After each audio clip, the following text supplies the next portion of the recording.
Hello, আসসালামু আলাইকুম everyone, welcome back to my channel. কেমন আছেন সবাই? আজকে আমি আপনাদের মাঝে নিয়ে এসেছি ভীষণ জরুরি এবং খুবই গুরুত্বপূর্ণ একটি খাবার, যেটা মানকচুর ডাইগো।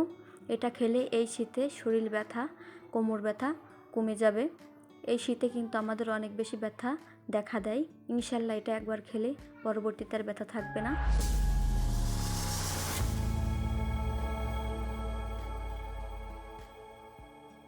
এখানে আমি মানকচুর ডাইগো নিয়েছি।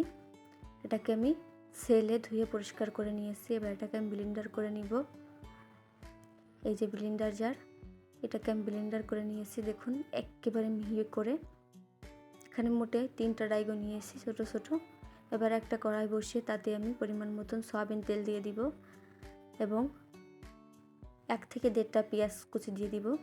দিয়ে পেঁয়াজটা হালকা ভেজে একটা শুকনা মরিচ দিয়ে দিব ফোড়ন হিসেবে, এবং রসুন, শুকনা মরিচ, জিরা সব কিছু একসঙ্গে বেটে তার 2 টেবিল চামচ পরিমাণ দিয়ে দিব এবং 1 চা চামচ পরিমাণ হলুদ দিয়ে সুন্দর করে মশলাটাকে কষিয়ে নিব।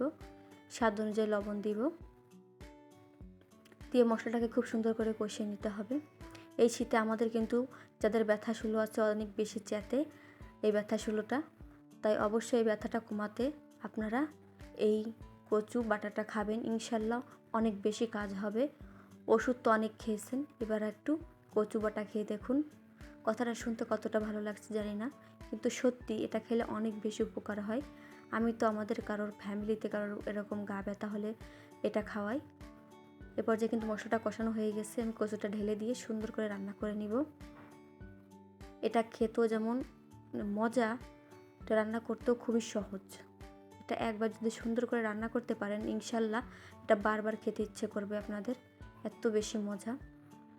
এটা একেবারে ভাজা ভাজা করে ফেলবেন, যে কি টেস্টি লাগবে তা আপনারা একবার না খেলে বুঝতে পারবেন না। অবশ্যই একবার ট্রাই করে দেখবেন। দেখুন আমি কীভাবে ভেজে নিচ্ছি। একেবারে ভেজে ফেলবো এই মশলাটাকে, মানে কচুটাকে। একটা মশলার মতোই হয়ে যায় এটা। কতখানি কচু থেকে কতটুকু কচু হয়ে গেছে দেখছেন, দেখলেই বুঝতে পারবেন। দেখতে কি সুন্দর, ইনশাল্লাহ খেতেও এরকম খুবই সুন্দর হয়ে গেছে কিন্তু আমার কচু রান্নাটাই। দেখুন কতটা সুন্দর লাগছে দেখতে। এই কচুটা যখন রান্না করবেন তখন ভাত কটা বেশি রান্না করবেন, কারণ এটা এত বেশি মজা হয় তা আপনারা একবার না খেলে বুঝতে পারবেন না। আমার মেয়ে তো এটা খুবই পছন্দ করে, সে খুবই পছন্দ করে এই জিনিসটা। দেখুন আমি রান্না করার আগে আম্মু খাবো খাবো করে চিৎকার করছে, তাকে একটু দিয়ে তারপর আমি ভিডিও করছি। আমার ভিডিও যদি ভালো লাগে অবশ্যই লাইক কমেন্ট করবেন। ইনশাল্লাহ পরবর্তী ভিডিও নিয়ে দেখা হবে।